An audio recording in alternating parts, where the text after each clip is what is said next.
여러분들이 한 번쯤은 믿지 않는 자들이 잘 살고 잘 먹고 잘 누리고 이런 것에 대해서 하나님은 왜 저렇게 믿지 않는 자들이 저렇게 잘 먹고 잘 살고 한마디로 형통하게 하셨을까 하면서, 또 반면에 내 삶은 왜 이렇게 지지리도 못 살고 힘들고 어렵고 항상 상황 가운데 힘든 일만 생기고, 이런 생각들 아마 한두 번 아니 여러 번 한번 해보셨을 겁니다. 저도 마찬가지입니다. 그러나 오늘 성경을 통해서 진정한 형통이 무엇인가, 그리고 의인과 악인의 형통의 우리가 비교점을 통해서 다시 한번 우리가 정말로 진정한 형통이 바로 이것이구나. 성경은 우리가 잘 아는 요한삼서 1장 2절의 말씀을 통해서도 사랑하는 자여 너 영혼이 잘 되냐, 그러면 네가 범사에 잘 되고 강건할 것이다 라고 말씀합니다. 그러니까 성경 속의 형통은 바로 이것입니다. 바로 내가 하나님을 통해서 하나님이 주어지는 것으로 만족하면서 감사하고 기쁨으로 늘 행복하다 하는 이런 마음의 중심을 가지고 살아갈 때 내 영혼이 잘 되고 내 범사에 하는 것마다 감사한 거예요.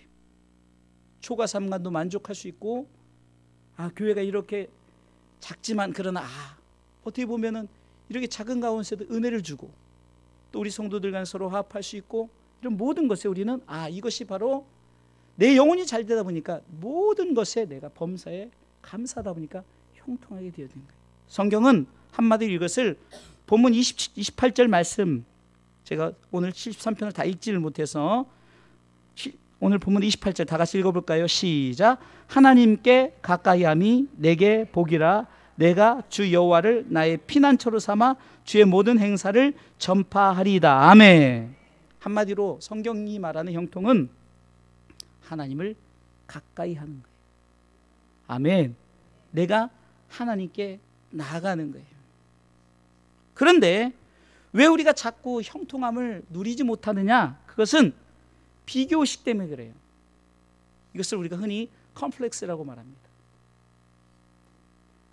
제가 말하는 컴플렉스, 성경에 컴플렉스가 나오는데 사울 컴플렉스가 나와요. 사울 왕 컴플렉스인데, 사울 왕은 다 가졌음에도 불구하고 갖지 못한 자 다윗의 어떤 여인들이 말하는 나는 이것밖에 안 되는데 다윗은 굉장하다, 사울은 천천히요, 다윗은 만만이다, 이런, 그리고 왕권에 대한 위협을 갖기 시작하고, 왜 그렇습니까? 가진 것에 대한 누림을 갖지 못하고 갖지 못한 것에 대한 자꾸 욕심을 가지기 때문이라는 거예요. 형통을 보는 시각은 바로 이것입니다. 내가 사람의 눈으로 보느냐, 아니면은 하나님의 눈, 곧 영의 눈으로 보느냐.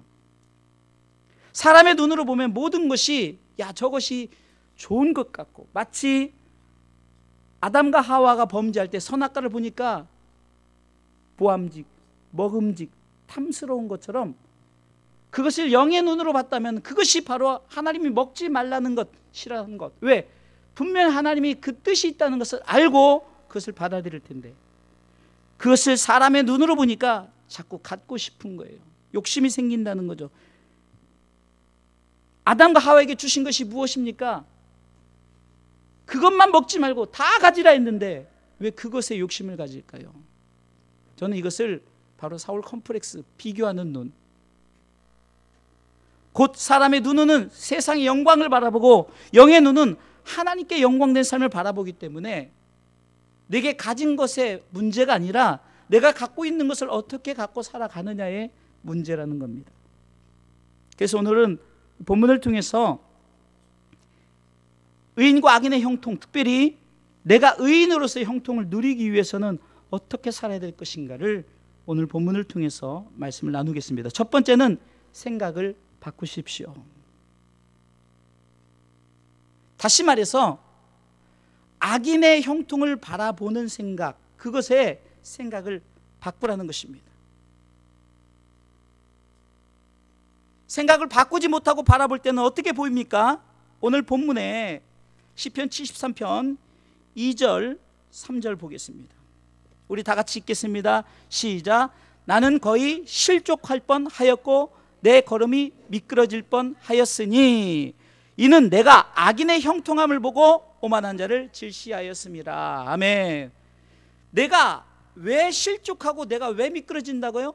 악인의 형통함을 보니까 내가 자꾸 컴플렉스가 생기는 거예요.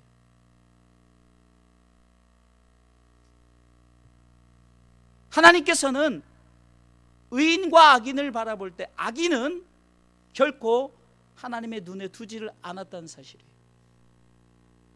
그런데 사단의 권세가 세상의 힘을 가지고 악인에게 많은 힘을 부여주니까 의인이 하나님께서 주시는 것에 대한 것을 바라보지 못하고 내가 지금 내 앞에 보여지는 것, 그것을 바라보고 그것을 생각하다 보니까 하나님의 사랑을 어찌 악인의 형통함과 비교하겠습니까? 하나님은 우리를 위해서 하나밖에 없는 독생자들 예수 그리스도를 보내셨어요.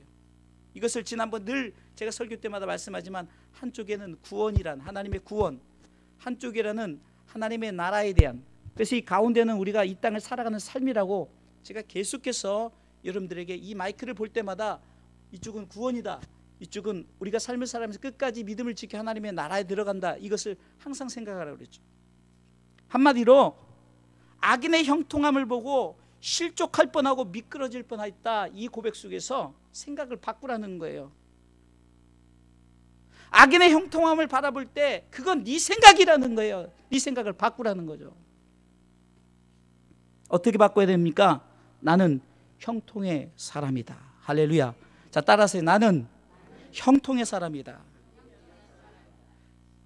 우리가 신앙생활하면서, 아니 삶을 살면서 미끄러질 뻔한 일, 실족할 뻔한 일, 이게 한두 번입니까? 무지막지한 상황을 만나고, 저에게도 여러분들 잘 아시다시피 이 당뇨병은요 굉장히 저를 힘들게 해요. 이런 상황을 만난단 말입니다. 그런데 야, 정상이고 저렇게 잘 먹고 잘 사고 그런 사람을 향해서 아유, 나는 왜 이러지, 나는 주의 종인데 나는 왜 이러지, 이런 생각을 하지 말고 생각을 바꾸십시오. 나는 여전히 상황이 어떻든 환경이 어떻든 나는 어떤 사람이요? 형통의 사람이다. 다시 한번, 나는 형통의 사람이다. 이렇게 늘 생각하라는 거예요. 가난해도 연약해도, 아이 목사님 내가 가난하니까 부하니까, 그것이 아니라는 거예요. 우리가 성경 그것마저도 바꾸세요. 가난하니까, 부족하니까, 못생겼으니까 그래서 하는 것이 아니라 어떤 상황 속에서도 생각을 바꾸십시오. 하나님은 나를 위하여 하나님의 하나밖에 없는 독생자 예수 그리스도를 이 땅에 보내셨습니다. 빌립보서 2장 6절로 8절은 그는 근본 하나님의 본체셨어요. 그러나 그는 하나님과 동등된 것을 취할 것을 여기지 아니하시고 그는 어떻게 했다고요? 이 땅에 사람의 모양으로 나타나셔 죽기까지 복종하였으니, 왜요? 십자가에 죽으시려고 오셨던 거예요. 나를 위해서 하나님이 내려오셔서 죽으셨다니까요. 그러니 나는 형통의 사람이 아닙니까? 나를 위해서. 또한 하나님께서 하나님의 나라를 나를 위해서 준비하셨다는 게, 구원을 베푸셨어요. 독생자 아들 예수 그리스도를 통해서. 그리고 하나님의 나라를 우리 가운데 준비하신 줄 믿으시기 바랍니다. 요한복음 14장 2절에는 이렇게 기록되어 있습니다. 우리 다 같이 요한복음 14장 2절 3절 다 같이 읽어보겠습니다. 시작. 내 아버지 집에 거할 곳이 많도다. 그렇지 않으면 너희에게 일렀으리라. 내가 너희를 위하여 처소를 예비하러 가노니, 가서 너희를 위하여 처소를 예비하면 내가 다시 와서 너희를 내게로 영접하여 나 있는 곳에 너희도 있게 하리라. 할렐루야. 그러니 우리는 형통한 사람이죠. 나를 위해서 죽을 수밖에 없고 지옥 갈 수밖에 없는 그 영혼을 구원하신 것, 이 사실을 붙드시란 말이에요. 구원을. 아멘. 그뿐입니까? 하나님의 나라의 백성으로 우리를 삼으시고 그 백성의 모든 것을 누리게 하시기 위해서 주님이 내가 너희를 위해 처소를 예배를 하고 이제 내가 다시 와서 나 있는 곳에 너희도 있게 하리라. 할렐루야. 그러니 우리는 얼마나 형통의 사람입니까? 또한 하나님은 나를 보배롭고 존귀하게 여기신다는 거예요. 이사야 43장 3절 말씀에 대저 나는 여호와 내 하나님이요 이스라엘의 거룩한 자여 네 구원자임이라. 내가 애굽을 너의 속량물로 구스와 스바를 너의 대신으로 주었노라. 4절요 다 같이 읽습니다. 내가 너를 보배롭고 존귀하게 여기고 너를 사랑하였은즉 내가 사람들을 주어 너를 바꾸며 백성들로 내 생명을 대신하리니. 아멘. 하나님이 우리를 보배롭고 존귀하게 여기신다는 거예요. 그 증거가 뭡니까? 하나밖에 없는 그 하나님이 독생자들 예수 그리스도 이 땅에 내려오셨다는 거예요. 그것이 얼마나 우리 가운데 감사하고 행복한 일입니까? 또한 하나님은 나를 인정하신다는 거예요. 무엇을 인정하십니까? 너는 의인이다. 할렐루야. 시편 1편은 복 있는 사람에 대해서 나옵니다. 복 있는 사람은 하면서. 근데 복 있는 사람이 결국은 어떻게 되나? 어떻게 하나? 시편 1편 6절을 보겠습니다. 우리 다 같이 읽습니다. 대저 의인의 길은 여호와께서 인정하시나 악인의 길은 망하리라. 분명하게 기록되어 있죠. 의인의 길은 여호와께서 인정하십니다. 생각을 바꾸시는 말이에요. 잠언서 23장 7절에는 이런 말씀이 기록되어 있는데요. 대저 그 마음의 생각이 어떠면 그 위인도 그러한즉 이렇게 나옵니다. 다시 한번 읽어볼까요? 앞에 부분만 시작. 대저 그 마음의 생각이 어떠하면 그 위인도 그러한즉. 이 말을 잘 보면요, 내가 생각하는 대로 그 사람이 그렇게 된다는 거예요. 그러니까 생각하는 대로 되는 나, 내가 불쌍하다 그러면 그 사람은 불쌍한 거예요. 왜? 대저 내 마음의 생각이 나 불쌍하다 그러면 그 사람도 그렇게 된다는 거예요. 그래서 제가 여러분들에게 늘 말씀드리잖아요. 여러분들 항상 나는 행복합니다라고 고백하시라고요. 지나고 나면 하나님의 뜻이라고 느껴지는 것 당연하지만, 그러나 지나기 전이라도 내게 어떤 상황이 온다 할지라도 그것을 그대로 받아들이란 말입니다. 그러면서 내 삶 속에 나는 행복하다. 할렐루야. 내가 행복하다 하면 행복한 거예요. 저는요, 목회를 하면서 여러분들 잘 아시다시피 환경도 좋지 않고 여러 가지 상황이 좋지 않았어요. 그러나 요즘에 제가 목회가 행복해요. 만난 사람마다 그렇게 고백하고 또 실질적으로 그렇고, 제가 보는 여러분들도 마찬가지라는 거예요. 오히려 옛날에 막 많았을 때보다 지금 여러분들이 더 오히려 행복해 보이고, 여러분들이 말씀을 듣고 예배를 드리는 여러분들의 자세들도 굉장히 그전에보다 한 200%? 무슨 말이냐면은 내가 행복하다 하고 예배를 드리고 내가 행복하다 하고 내 삶을 살아가면은 나는 행복한 거예요. 생각을 바꾸십시오. 마귀는 생각을 주장해요. 그래서 가룟 유다에게 예수님 팔 생각을 먼저 집어넣지 않습니까? 사랑하는 성도 여러분, 생각하는 대로 되는 나, 이것을 기억하십시오. 내가 생각하는 대로 된다. 이 말은 내가 하나님의 아들, 하나님의 자녀로서 내가 이렇게 나는 행복한 삶을 살고 있구나. 악인의 형통을 부러워하지 말고 내게 주어진 의인의 형통에 대한 감사를 가지시고 여러분들 이 땅을 힘있게 살아가시기를 주님의 이름으로 축원합니다. 두 번째요, 의인의 형통을 누리기 위해서는 마음을 지키십시오. 생각을 바꿨습니까? 어떻게 생각을 바꿨어요? 나는 의인입니다 라고 생각을 바꿨어요. 그러면 지켜야 되는 거예요. 마음 지키기. 생각은 하루에 수십 번, 수백 번도 바꿀 수 있는데 지키는 것은 어려워요. 여러분들이 제가 2019년 표를 이렇게 한 번 더 예배드리자, Let's worship one more time 이렇게 적은, 막 그러면 막 이 고백할 때는 그래 그렇게 해야지라고 생각해요. 그렇죠? 근데 지난주의 결과는 한 번 더 예배드리자는데 한 번 더 예배드리는 것은커녕 더 안 나왔어요. 지키기가 어렵다는 거예요. 나는 행복한 사람이다. 나는 형통한 사람이다. 나는 하나밖에 없는 하나님의 아들을 통해서 구원받은 백성이다. 나는 하나님의 나라에 소유된 모든 것을 누리는 자다라고 생각했습니까? 그러면 지키십시오. 오늘 본문의 12절 말씀 보세요. 볼지어다, 읽어볼까요? 시작. 볼지어다 이들은 악인이라 항상 평하고 재물은 덧. 악인이 그렇단 말이에요. 그러면 우리가 반대로 생각해 보세요. 볼지어다 이들은 의인이라. 하나님 보시기에 나를 의인으로 삼으셨어요. 그럼 우리가 그 마음의 생각을 가졌던 것을 지키셔야 돼요. 나는 의인이다라고 지키는 믿음을 가지시길 주님의 이름으로 축원합니다. 잠언서 4장 23절에는 무릇 지킬 만한 것보다 더욱 네 마음을 지키라는 거예요. 생명의 근원이 이에서 남이니라. 할렐루야. 말씀을 자세히 보면 보세요. 내 마음을 지킬 때 생명의 근원이 이에서 난대. 생명의 근원은 뭡니까? 한마디로 천국과 지옥의 갈림길이에요.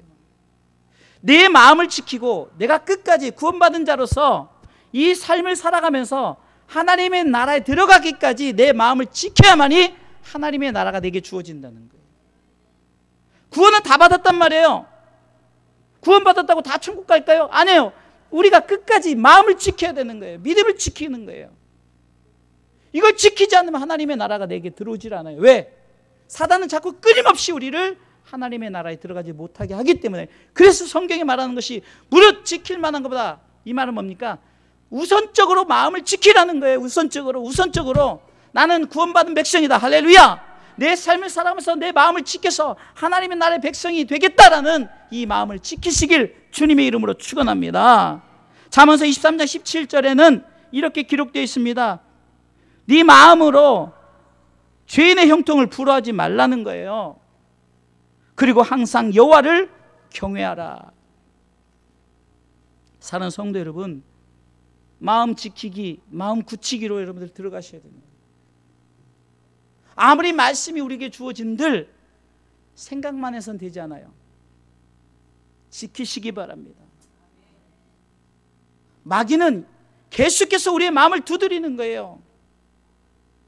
그런데 바울이 로마서 7장에서 고백하기를 내 속에 두 마음이 있다는 거예요. 두 마음이. 한쪽에서는 주님이 똑똑똑 노크하고 한쪽에서는 사단이 똑똑똑 노크하는 거예요.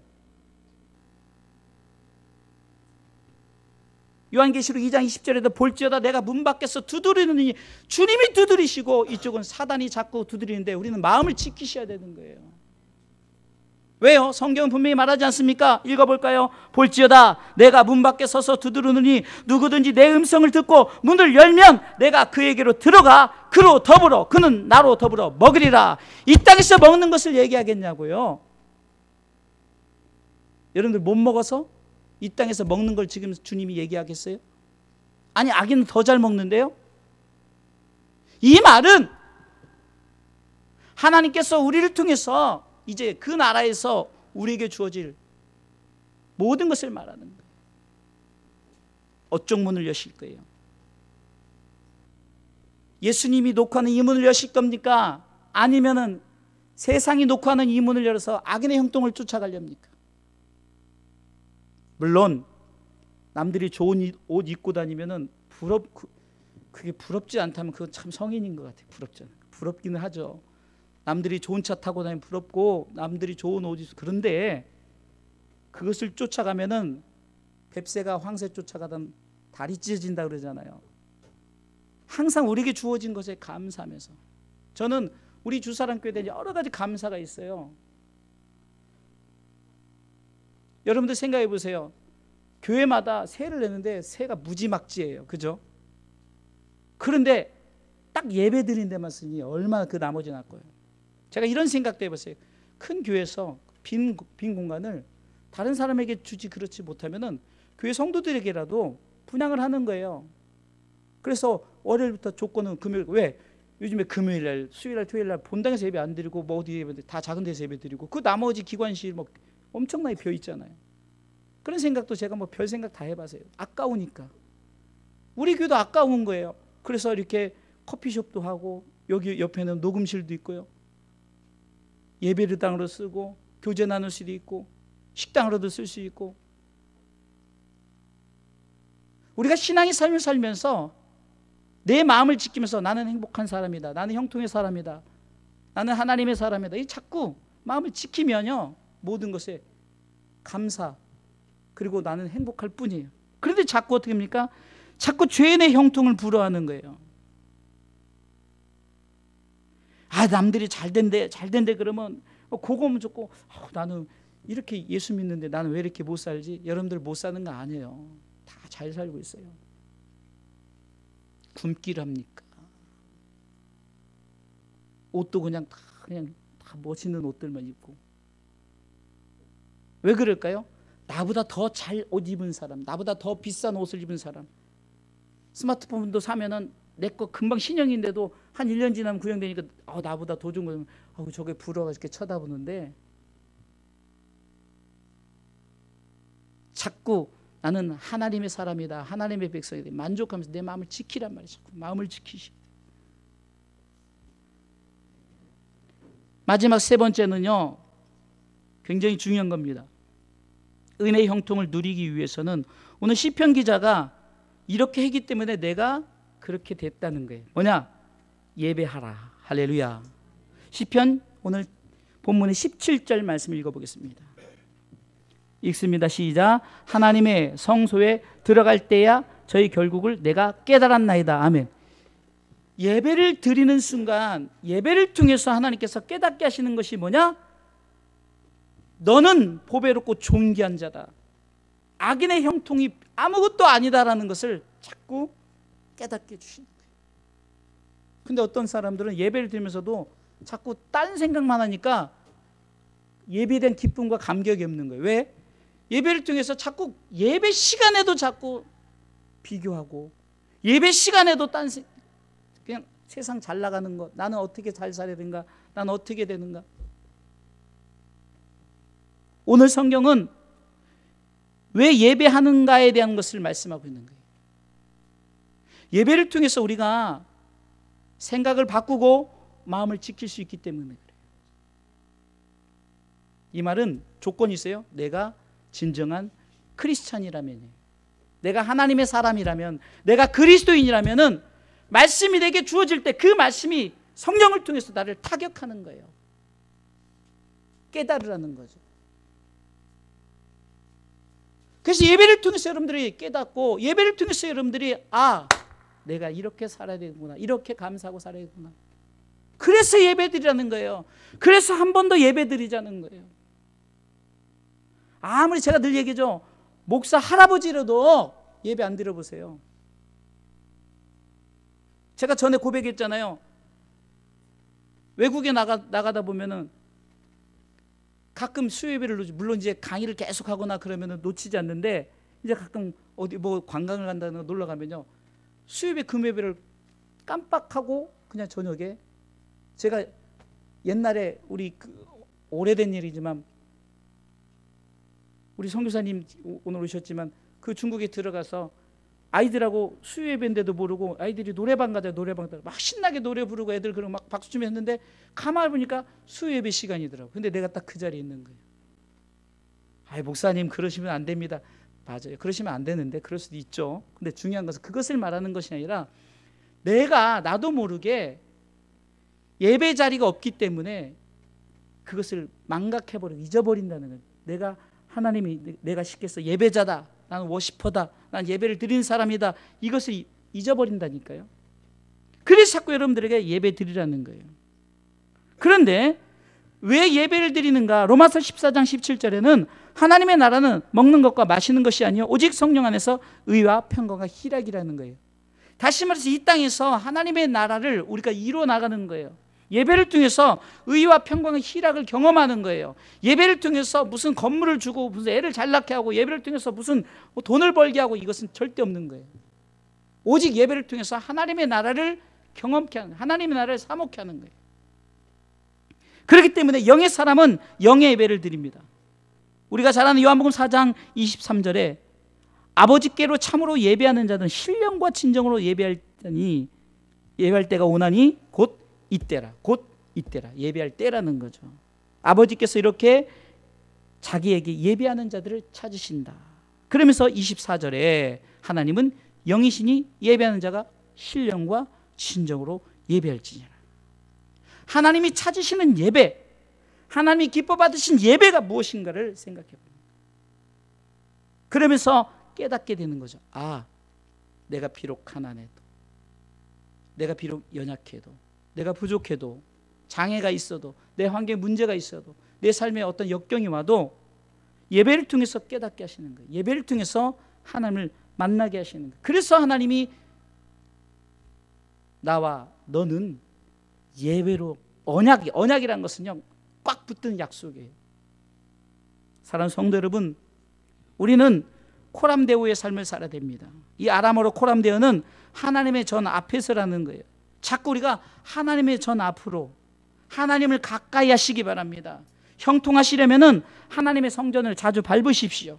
한 번 더 예배드리길 힘을 쓰라는 거예요. 히브리서 10장 25절 우리 표의 말씀이 뭡니까?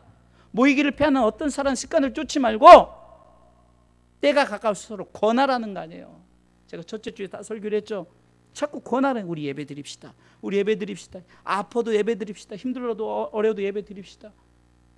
그래야지 조금 삶에 무슨 문제를 만나면은 다 문제는요 있게 마련이에요. 예배 못 드리는 환경이 왜? 마귀가 자꾸 그렇게 하기 때문에. 사랑하는 성도 여러분, 그럴 때일수록 예배하십시오. 오늘 성경이 이렇게 말하고 있습니다. 하나님을 가까이함이 내게 복이라. 예배를 통해서 깨달아지는 거예요. 오늘 성경은 깨달음의 은혜를 주십니다. 23절, 24절을 한번 읽어볼까요? 읽습니다. 시작. 내가 항상 주와 함께하니 주께서 내 오른손을 붙드셨나이다. 하나님께서 하나님의 오른손은 능력의 손을 하나님이 책임져 주시고 하나님이 인도하시고 함께 하시는 약속의 손이에요. 이걸 깨달으셔요. 하나님이 나를 오른손으로 붙드신다. 24절 읽어보겠습니다. 주의 교훈으로 나를 인도하시고 후에는 영광으로 나를 영접하시리니. 그 나라의 영광의 영접하심을 우리가 바라보시기 바랍니다. 그런 자들은 예배를 통해서 깨달음을 통해서 신앙 고백을 하는데요, 오늘 본문의 25절부터 28절 읽어보겠습니다. 읽습니다. 하늘에서는 주 외에 누가 내게 있으리요, 땅에서는 주밖에 나의 사모할 자 없네. 하나님에 대해 신앙 고백이 나오는 거예요. 예배를 통해서 내가 깨달을 때, 내가 부족해도 연약해도, 나는 정말 없어도 가난해도 장애가 있어도 힘들고 어려워도 예배를 통해서 너는 의인이야, 너는 하나님 나라의 백성이야, 너는 하나님의 모든 것을 다 내가 너를 그것을 주기 위해서 애굽도 스바도 다 내가 바꿨어라고 말하는 그 말씀을 통해서 너무너무 감사한 거죠. 그러면서 깨달음이 그렇구나. 26절 읽어보겠습니다. 읽습니다. 내 육체와 마음은 쇠잔하나 하나님은 내 마음의 반석이시요 영원한 분기시. 이런 신앙 고백이 나오는 거예요. 하나님은 내 마음의 반석이요 영원한 분기. 계속해서 고백하십시다. 대저 주를 멀리하는 자는 망하리니 음녀같이 주를 떠난 자를 주께서 다 멸하셨나이다. 그러다 보니까 악인의 형통이 전혀 부럽지 않는 거예요. 시편 1편 6절에도 대저 의인의 길은 여호와께서 인정하시나 악인의 길은 망하리로다. 말씀을 통해서 깨달음이 오니까 하나님께 영광된 고백을 할 뿐만 아니라 악인의 형통이 부럽지 않고 감사와 기쁨과 감격만이 넘친다는 거예요. 그러면서 28절의 마지막에 위대한 고백을 하지 않습니까? 읽습니다. 시작. 하나님께 가까이함이 내게 복이라. 내가 주 여호와를 나의 피난처로 삼아 주의 모든 행사를 전파하리다. 아멘. 이것이 얼마나 복된 고백입니까? 잘 보세요. 말씀을요. 내가 깨달았어요. 깨닫고 난 후에 하나님께 영광된 고백을 하고, 그리고 마지막으로 악인은 망한다, 악인의 형통을 부러워하지 않고, 이러면서 뭐라고 말합니까? 하나님 가까이 하면 내게 복이라면서 내가 내 경험했던 이것을 전파하겠다는 거예요. 하나님께서 나를 통해서 이루신 이스라엘 백성을 출애굽시킨 그 주의 행사, 우리를 영적인 그 애굽에서 가나안 땅을 인도하신, 하나님의 나라를 인도하신 그 행사를 내가 전파하겠다. 내가 악인의 형통함을 바라보고 자꾸 그것만 바라보고 침을 질질 흘렸는데, 이제 말씀을 통해서 내가 깨닫고 이제 예배자로 세워졌더니, 예배를 통해서 하나님을 향한 고백을 통해서 이제는 내가 깨달을 뿐 아니라 내가 나가서 어떻게 했대요? 전파하겠다. 반드시 복음은 깨닫는 것으로 만족하는 것이 아니라 세상을 향해서 깨달은 것을 세상 사람들이 이렇게 하자라고 설교는 저만 하는 것이 아니라 여러분들도 누구에게나 할 수 있는 거예요. 내가 깨닫지 않고 어떻게 그것을 전파하겠어요? 내가 경험하지 않고 어떻게 전파하겠어요? 지난주 수요일에 제가 목격자란 설교를 했어요. 목격자는 반드시 목격한 자예요. 근데 부활을 목격하지 않은 우리가 목격했다고 어떻게 말하죠? 성경이 우리 가운데 부활을 증가하잖아요. 성경을 보고 믿는 거예요. 그러면서 보지 않고 믿는 자가 복되도다라고 말하지 않잖아요. 우리는 복음을 가지고만 있을 것이 아니라 복음을 가지고 세상을 향해서 전파하십시오. 뿌리라는 겁니다. 결론적으로 말씀을 드리겠습니다. 결론은 이렇게 잡아봤어요. 의인과 악인의 형통, 그것은 우리가 어떻게 구별할 수 있느냐? 하나님과의 거리를 늘 확인하십시오. 하나님과의 거리. 제가 전에 한번 하나님과의 거리를 확인하라는 설교를 했었는데, 여러분들 하나님과의 거리가 왜 중요하냐면요, 그러면서 제가 이런 비유를 했었던 것 같아요. 태양과 지구의 관계. 태양과 지구가 조금이라도 붙어버리면은 타 죽는데요. 조금이라도 떨어지면 얼어 죽는다는 거예요. 지구는 하나님께서 만드신 아주 안전한 장소라는 거예요. 우리가 태양계 수금지와 목토 천해명인데 이것이 태양계를 중심으로 돌잖아요. 근데 그것이 조금이라도 오차가 생기면 지구에 멸망이 온다는 거죠. 우주가 그렇게 신비한 거예요. 하나님과의 거리도 마찬가지예요. 조금 떨어졌으니까 괜찮겠지. 전에도 말씀드렸죠. 우리가 영적인 우리의 신앙의 벽이 있는데 사단이 구멍을 표시도 안 나게 그냥 바늘구멍으로 뽕 뚫고 가니까 아예 별을 표시도 안 나는 거예요. 뽕뽕뽕뽕 뚫으니까 삼풍백화점 왜 무너졌어요? 조금씩 금이 가고 금이 간 거를 그냥 내버려 뒀더니 무너져 버리는 거예요. 우리도 마찬가지예요. 하나님과의 거리가 조금 떨어졌을 때 그것을 다시 맞추지 않으면 타 죽든지 얼어 죽든지 하는 거예요. 사랑하는 성도 여러분, 하나님과의 거리를 늘 확인하시기 바랍니다. 그러기 위해선 나는 복 있는 사람이다라고 항상 생각하는 거예요. 내 삶에 분명한 목적을 갖고 살아야 되는 거예요. 내가 깨달은 것을 가지고 세상을 향해서 선포하는 분명한 사명을 가지시기 바랍니다. 그리고 항상 내가 지금 예배자로 서 있는가? 제발 잔소리를 듣지 말라는 거예요. 목사니까 하는 소리. 제가요 평신도 때 더 열심히 예배드렸어요. 그래서 제가 여러분에게 자신 있게 말할 수 있는 거예요. 목사로서 예배자로서라는 것이 아니라 우리는 누구나 다 예배자로 서야 된다는 거예요. 한마디로 형통, 곧 내게 준 복은 하나님을 가까이 하라는 겁니다. 한 번 더 예배 드리는 이 운동에 생각만 가지지 마시고 마음을 지키세요.